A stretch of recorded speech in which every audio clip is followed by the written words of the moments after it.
ವೈಯಕ್ತಿಕ ದ್ವೇಷದ ಹಿನ್ನೆಲೆಯಲ್ಲಿ ದುಷ್ಕರ್ಮಿಗಳು ತೋಟದಲ್ಲಿ ಬೆಳೆದು ನಿಂತಿದ್ದ 400 ಅಡಿಕೆ ಸಸಿಗಳನ್ನು ಕಡಿದು ಹಾಕಿ ಪರಾರಿಯಾಗಿರುವ ಘಟನೆ ತುಮಕೂರು ಜಿಲ್ಲೆ ಶಿರಾ ತಾಲೂಕಿನ ಯರಗಕಟ್ಟೆ ಗ್ರಾಮದಲ್ಲಿ ನಡೆದಿದೆ.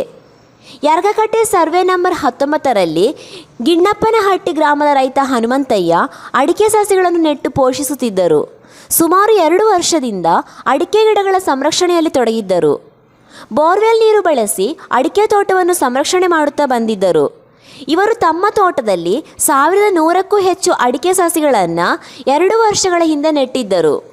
ಈ ಪೈಕಿ 400ಕ್ಕೂ ಹೆಚ್ಚು ಅಡಿಕೆ ಸಸಿಗಳನ್ನು ದುಷ್ಕರ್ಮಿಗಳು ನಿನ್ನೆ ರಾತ್ರಿ ಕಡಿದು ಹಾಕಿ ವಿಕೃತಿ ಮೆರೆದಿದ್ದಾರೆ. ಅನೇಕ ದಿನಗಳಿಂದ ಗ್ರಾಮದಲ್ಲಿ ಕೆಲ ದುಷ್ಕರ್ಮಿಗಳು ಇವರ ವಿರುದ್ಧ ಕೆಂಗಣ್ಣು ಬೀರುತ್ತಲೇ ಇದ್ದರು. ಇದೀಗ ಇವರ ತೋಟದಲ್ಲಿ ಅಡಿಕೆ ಗಿಡಗಳನ್ನು ಕಡಿದು ಹಾಕುವ ಮೂಲಕ ಆಕ್ರೋಶ ವ್ಯಕ್ತಪಡಿಸಿದ್ದಾರೆ. ವಿಷಯ ತಿಳಿದು ಸ್ಥಳಕ್ಕೆ ಬುಕ್ಕಾಪಟ್ಟಣ ಪೊಲೀಸರು ಭೇಟಿ ನೀಡಿ ಪರಿಶೀಲನೆ ನಡೆಸಿದ್ದಾರೆ. ಅಲ್ಲದೆ ಅಡಿಕೆ ಸಸಿ ಕತ್ತರಿಸಿದ ದುಷ್ಕರ್ಮಿಗಳಿಗಾಗಿ ಹುಡುಕಾಟ ನಡೆಸಿದ್ದಾರೆ. ಈ ಸಂಬಂಧ ಬುಕ್ಕಾಪಟ್ಟಣ ಪೊಲೀಸ್ ಠಾಣೆಯಲ್ಲಿ ಪ್ರಕರಣ ದಾಖಲಾಗಿದೆ.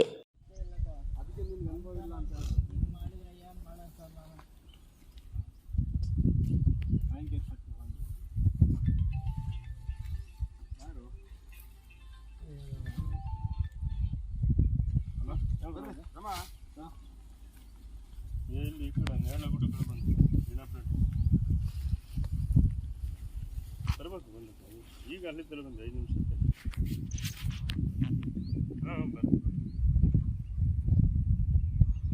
ಯಾಕೆ ಏನು ಸಮಸ್ಯೆ?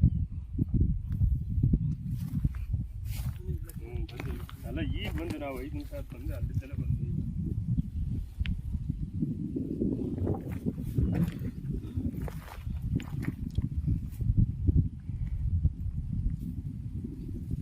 ಇಷ್ಟ ಅಲ್ವಾ ಸರ್? ಅಲ್ಲಿಗಾನ ಹೋಗ್ಯ ಸರ್, ಇದ್ಯಾಕ ಸರ್? ಇದ್ಯಾಕ